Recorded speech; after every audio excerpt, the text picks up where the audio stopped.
We're going to talk about our market report. One thing that I want to stress, we do this every seminar, by the way, as we do this market report. I want to stress on the numbers here. We're 3 weeks into March here. There's only 1 week left. So the numbers we're seeing are going to be fairly consistent at the end of the month.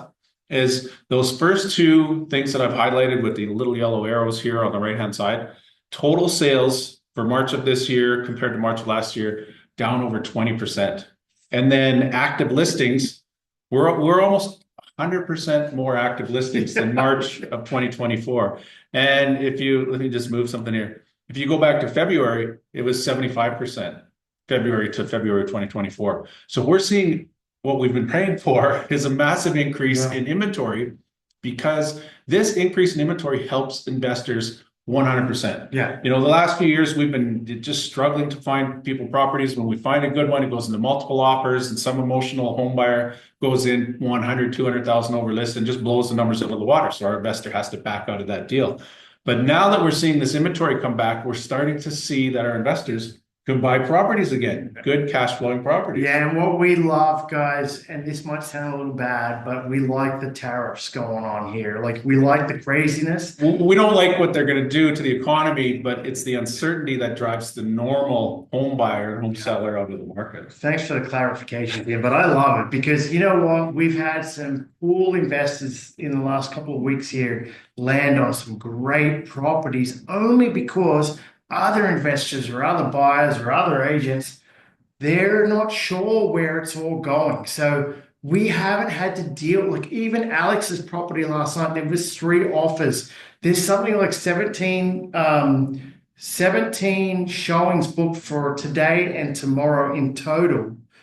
But the agent decided to go with our offer last night simply because of the fear, not knowing what was going to come out of those 17 showings. I mean, it was a rookie realtor that actually was dealing with this offer. No hard feelings at all. But I'm just saying, he decided to go with our offer. His client probably said, the seller probably said, we'll take the deal. Let's get it over and done with. So, and our clients, we're working with the fireman, Steve. You guys might have seen the video. If you haven't seen the property tour of his basement suite in Fairview that we just sold last week, go on Crew TV and look at the way you should legalize a basement suite on a four-level split. But anyway, he's been shopping. Tim, you've been looking with Steve for about 2 years? About almost a year. Almost. Okay. I like to exaggerate a lot. But anyway, he's been shopping and they've all gone into multiple offers. Yeah. He's in a segment of the market and areas that there's so much demand to get into those things.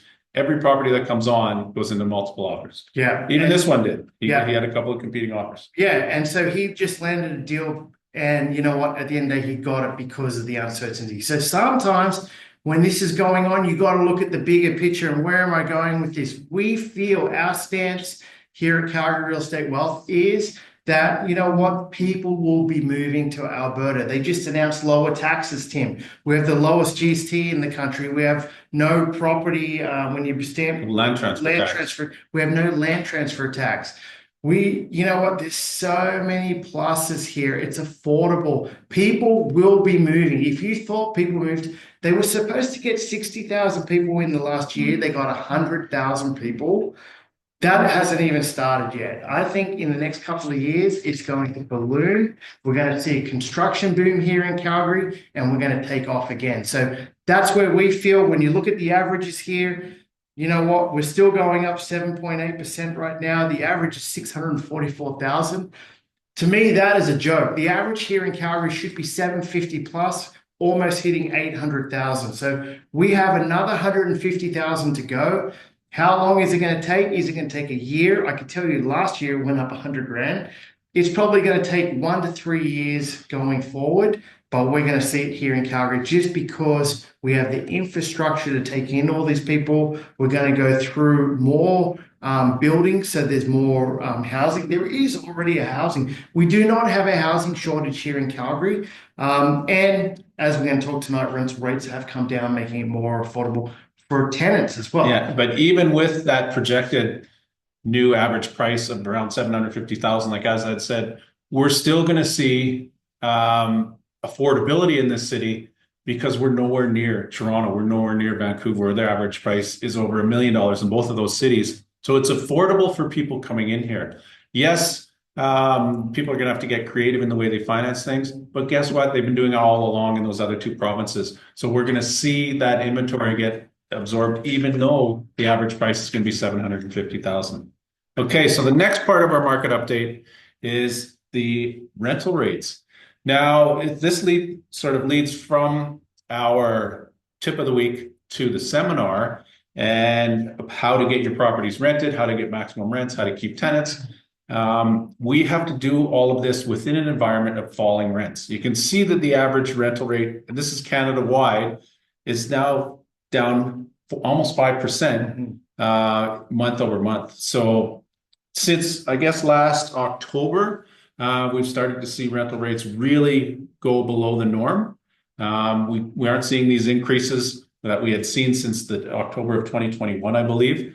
We're starting to see the average rental rates fall, and this is all across Canada. So we need as investors to adjust to this new rental rate environment. Yeah, and we always say just go with your worst case numbers. So whenever we're running numbers, I was just running numbers, Tim, in Cochrane. We have Stuart who wants to buy a townhouse in Cochrane because he lives in Cochrane. And he sent us 3 properties today. One was an apartment, one was a stacked townhouse, and one was a regular townhouse. Okay, the stacked townhouse does not get the rents. It got the worst rents. So a stacked townhouse is a townhouse within a townhouse. So you either have someone living above you or you have someone living below you. Those things, they don't get the rents. Like there was renting for $1,650 in Cochrane. You can pull it up. I was on there today. A 2-bedroom apartment in Cochrane rents for $1,750. And guess what? A regular townhouse with a garage rents for $2,200. And you can get those 3 property types for the same amount. This is what drives me crazy, right? So which one are you going to pick? You're going to pick the one with the highest rents. Like the one Alex just bought, it actually comes with a basement, right? Some townhouses don't come with a basement.